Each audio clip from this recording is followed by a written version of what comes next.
Na primeira leitura de hoje, nós estamos no que seria um segundo momento da passagem de Paulo por Corinto, a primeira passagem de Paulo por aquela cidade. Nós vimos ontem como foi esse primeiro momento dentro do método paulino, e fiel a este método, Paulo foi aos judeus. Esteve entre eles, os de Corinto, trabalhou, permaneceu lá por 1 ano e meio.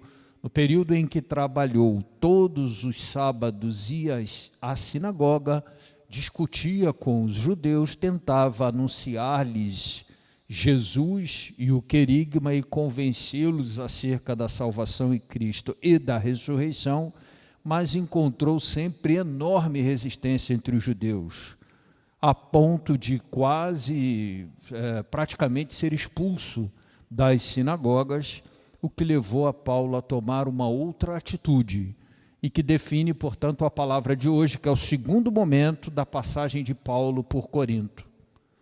Paulo toma a firme decisão de ir aos pagãos e aos gentios.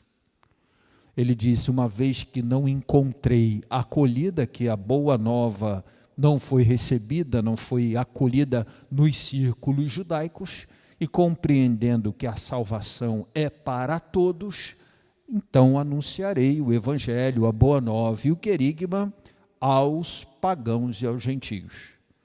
Para a surpresa de Paulo, a acolhida da palavra de Deus entre os pagãos e os gentios foi bem maior, mais consistente e expressiva do que aquela acolhida dos judeus.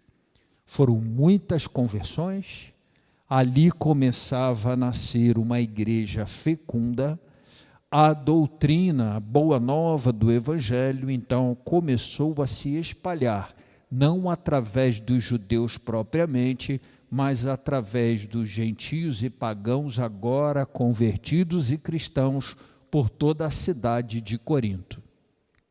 Isso fez com que os chefes dos judeus daquela cidade e até alguns chefes dos gregos, que de alguma forma perderam esse espaço de comunicação e de condução dos gentios e pagãos, que eles fossem até o procônsul Galião, levando Paulo e acusando Paulo de blasfemar, de cometer ilícitos e daí por diante.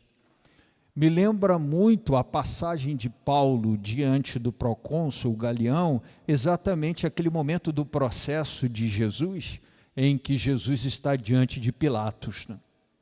Pilatos olha para Jesus e a todo tempo ele, percebendo a inocência de Jesus, tenta salvar Jesus da pressão dos chefes, dos fariseus, dos sumos sacerdotes, em condenar para calar Jesus. E ali não era diferente. Numa das nossas homilias a gente já percebeu e mostrou isso, né? Que existe sempre um paralelo muito interessante entre o trabalho missionário dos apóstolos, a herança missionária, com tudo que de bom e ela traz, mas também com os desafios que ela traz, e como uma herança da própria missão de Cristo. Então nós herdamos traços da missão de Cristo na nossa missão, por isso a gente traz o nome dele, de cristãos. Ocorre então que levam Paulo diante do procônsul, né? E Galião olha, julga e observa que não existe razão para julgar, para condenar, que era apenas uma questão de uso de termos e não propriamente algo que ele pudesse considerar um ilícito e que fosse razão suficiente para condenar Paulo à morte ou expulsá-lo da cidade. Pelo contrário, o que ocorre na sequência é até que o povo, uma parcela expressiva daquele povo já convertido ao cristianismo, acaba cercando e surrando o chefe da sinagoga, né? Sóstenes, o nome dele, porque de alguma forma ele lidera aquele movimento. E fica claro num trechinho lá no início, né? Quando Paulo certamente vinha daquela experiência negativa, quando a gente sai de uma experiência negativa e parte para uma próxima experiência, numa atividade muito semelhante àquela anterior, é claro que a gente carrega um pouquinho a carga dessa experiência negativa, né? Com certeza. Então, depois daquele insucesso entre os judeus, dada a resistência dos judeus, naturalmente, quando Paulo partiu para os gentios e pagãos de Corinto, ele trazia aquela coisa da expectativa negativa, ou seja, a expectativa de que também entre os pagãos e gentios ele fosse hostilizado. Quando então Paulo partia para essa segunda fase da missão dele em Corinto, o Senhor diz para Paulo: vai, não tenhas medo.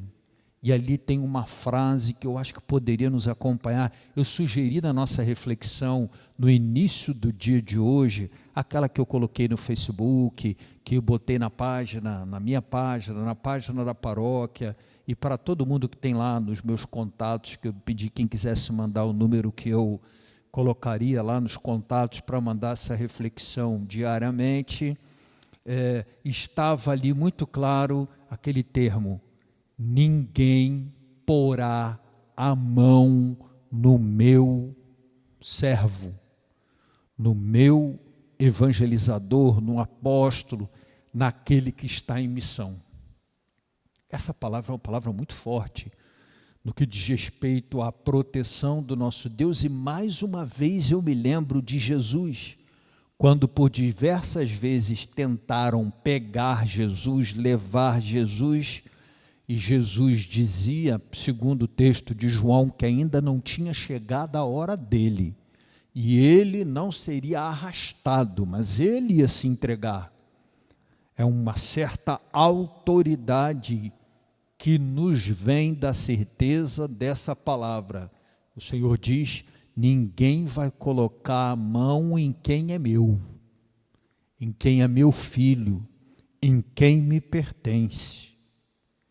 E é interessante que no evangelho de hoje, né, ocorre uma coisa também muito semelhante, quando Jesus, no seu discurso de despedida, causa um certo sobressalto, uma perplexidade ali entre os discípulos, quando ele diz que ele vai, que ele precisa partir, e aquilo causa uma certa insegurança entre os discípulos. Ele diz: eu vou, mas virá o Paráclito, o Consolador.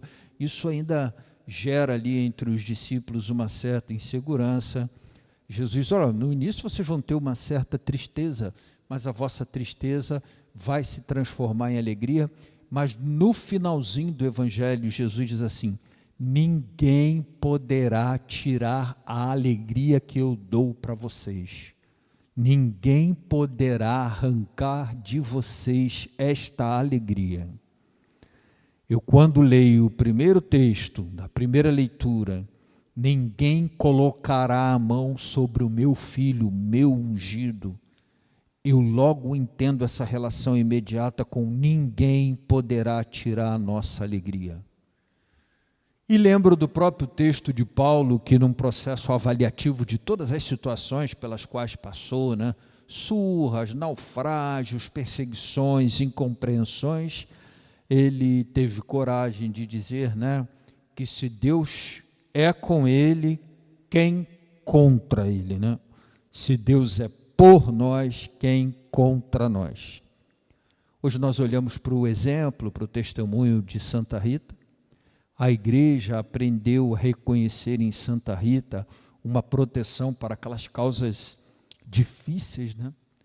Para as causas que em nós, inspirada na própria história de Santa Rita, uma mulher que experimentou duas condições, né? A vida consagrada, a vida matrimonial com família, que acumulou muitas perdas, que precisou lidar com muita doença, que sofreu muito nessa história familiar.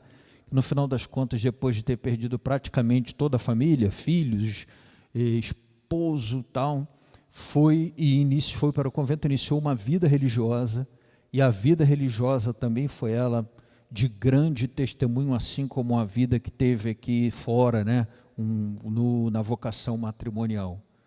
E tanto numa situação quanto em outra, foi uma mulher que precisou enfrentar muitos desafios, empreender muitas lutas e virou uma intercessora para os desafios e para as lutas. Vamos pedir hoje ao Senhor, pela intercessão de Santa Rita, que se faça cumprir em nós aquilo que a primeira leitura hoje